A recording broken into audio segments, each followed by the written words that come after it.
Hoje recebendo o deputado Alisson Lima, e a gente vai falar sobre alguns projetos do deputado. É um prazer recebê-lo aqui para a gente falar sobre o seu trabalho e sobre o trabalho do Legislativo. Olá, Tiago. Alegria toda minha poder mais uma vez estar aqui na TV Assembleia, na TV Alego, comunicando o trabalho parlamentar. A sociedade precisa acompanhar cada vez mais e ter noção do que o deputado está fazendo por aqui.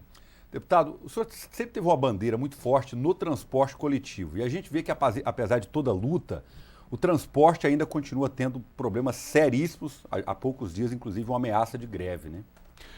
O transporte público da região metropolitana, ele tem um problema muito sério que, a partir do Estatuto das Cidades, do Estatuto das Grandes Metrópoles, o governo do estado ele tem que pilotar a mobilidade urbana da região metropolitana como um todo. Não pode deixar apenas a cargo dos prefeitos. Então, hoje, o grande problema é a escassez de autoridade em relação à questão do transporte público aqui da capital. Você não vê realmente alguém coordenando, alguém executando, alguém fiscalizando.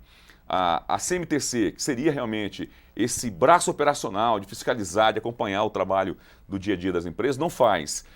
Como vereador de Goiânia, já tinha percebido isso. Na verdade, desde o período que eu trabalhava na televisão.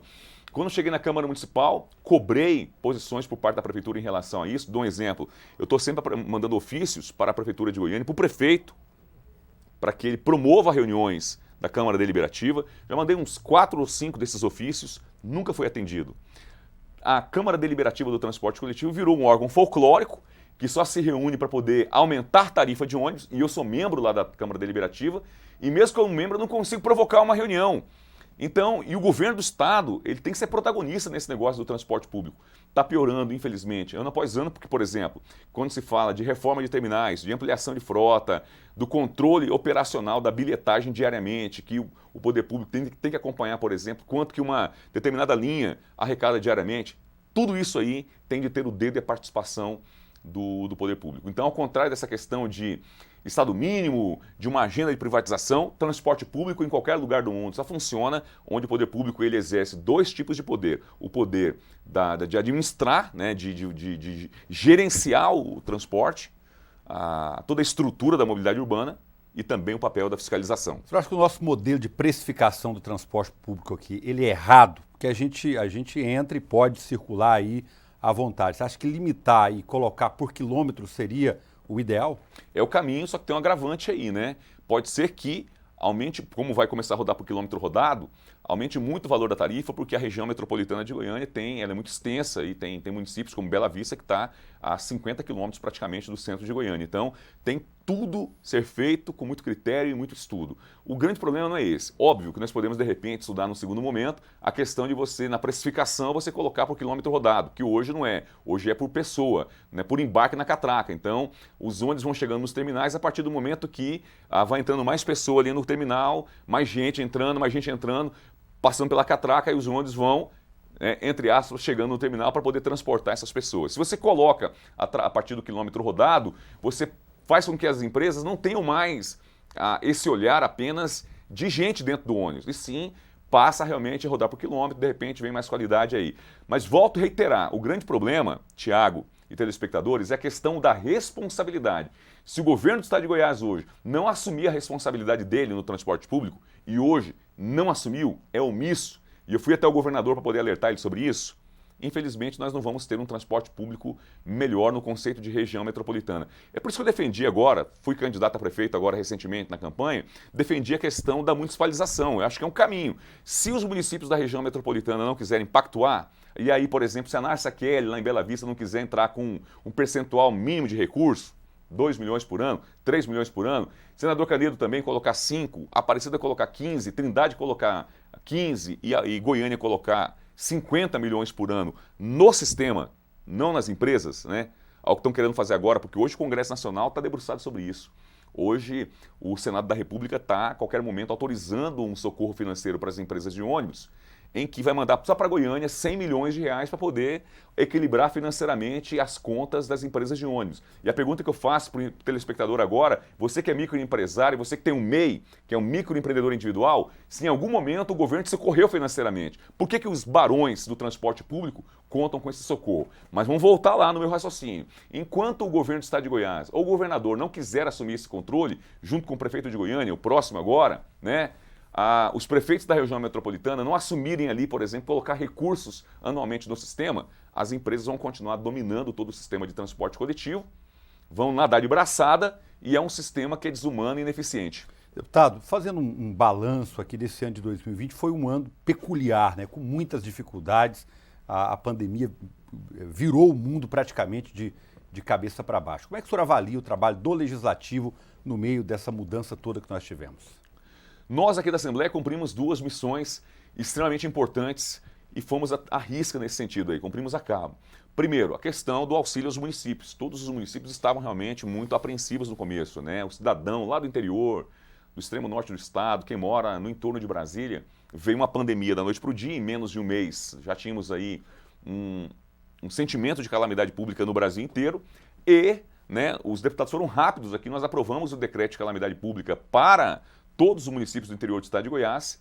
Claro, torneira aberta, temos que fiscalizar, tivemos várias denúncias de corrupção aí, de erro de licitação e superfaturamento no interior do estado de Goiás, porém, era o único caminho. Não tinha como você gerar um socorro imediato para os municípios, né?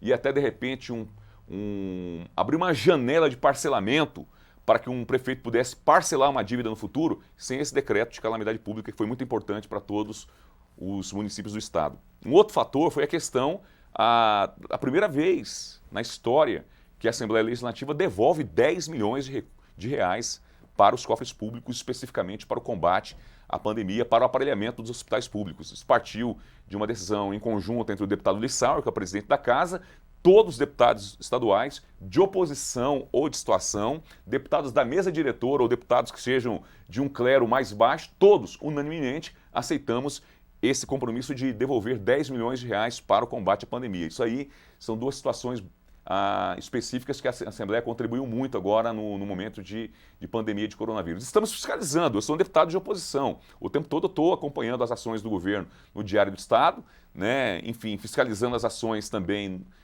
como os recursos estão chegando para o interior. Vem aí também LOA, vem LDO, um monte de coisa pela frente. Nosso trabalho continua exatamente o mesmo, mesmo que alguns deputados estejam trabalhando aí remotamente. Eu não. Eu agora, a partir do momento que abriu a possibilidade de vir aqui para o plenário, eu tenho vindo praticamente todos os dias. Em relação a projeto, o que o senhor pode destacar aqui para o nosso telespectador neste ano de 2020? Projeto, eu digo, seu como deputado. Eu tenho vários, mas posso citar aqui dois. Um é o que obriga o governador do estado de Goiás, Ronaldo Caiado, a tomar assento na Câmara Deliberativa do Transporte Coletivo. Eu acredito que o governador está perdendo uma oportunidade única, que eu, no lugar dele, faria isso. E, inclusive, politicamente, vamos falar agora rasgadamente, se ele quiser politicamente se reeleger daqui 2 anos, ele poderia muito bem ter essa inteligência de fazer isso no momento, que é assentar na cadeira dele, na Câmara Deliberativa do Transporte Coletivo e chamar a responsabilidade em relação ao assunto, porque nós temos o pior sistema de transporte público do Brasil. E eu coloquei aqui um requerimento exigindo a presença do governador Ronaldo Caiado na Câmara Deliberativa do Transporte Coletivo. Até agora, né, o Estado não se pronunciou. Uma outra questão importante também, eu tenho um projeto de lei que ele limita 10 obras paradas por gestão. É um projeto muito importante. Hoje é torneira aberta, hoje é sangria desatada. Nós temos hoje 400 obras paradas pelo interior do estado de Goiás, algumas de grande porte, prejuízo, de grande complexidade, porque uma obra parada, gente, quando ela retorna, ela sofre um processo de inflacionamento e também de deterioração. É o prejuízo dos dois lados, porque parou a obra, quando for voltar, o saco de cimento que era R$ 25 um ano atrás, está R$ 35 agora. E a deterioração, que vai encarecer para recuperar aquilo que foi perdido. Tem exemplo claro, fui recentemente acompanhar na CPI das obras paradas da Câmara Municipal 2 CMEs de Goiânia, um no Jardim do Cerrado, outro no Buena Vista. Fui lá e fiquei escandalizado, porque eram CMEs relativamente novos, estavam 2 anos parados, 3 anos parados, né? A obra quase finalizada, obra com 80%, faltava só aparelhar ali um detalhezinho a mais, parou, e aí ficou 2, 3 anos parado a obra ficou parada, e aí quando nós fomos fiscalizar com a CPI, já tinha deteriorado já aquela mão de obra toda, 30%, 40%, e para a prefeitura retomar ia ficar um prejuízo gigantesco. Então, é questão de inteligência. Nós temos que parar com a sangria desatada. Eu coloquei aqui na Assembleia um projeto que limita 10 obras por gestão. Aí, se o Alisson Lima um dia for governador, tomara que um dia seja, ou, falando especificamente do nosso governador Ronaldo Caiado, né, que atingiu ali, de repente, o número de 10 obras paradas na gestão dele, automaticamente ele fica impedido de licitar uma nova obra enquanto não terminar aquelas anteriores. Ok. Porque tem que parar, né? Deputado Alisson Lima, muito obrigado. Um forte abraço. Obrigado, Thiago. Obrigado, telespectadores, amigos que acompanham a TV Alego. Até uma próxima oportunidade.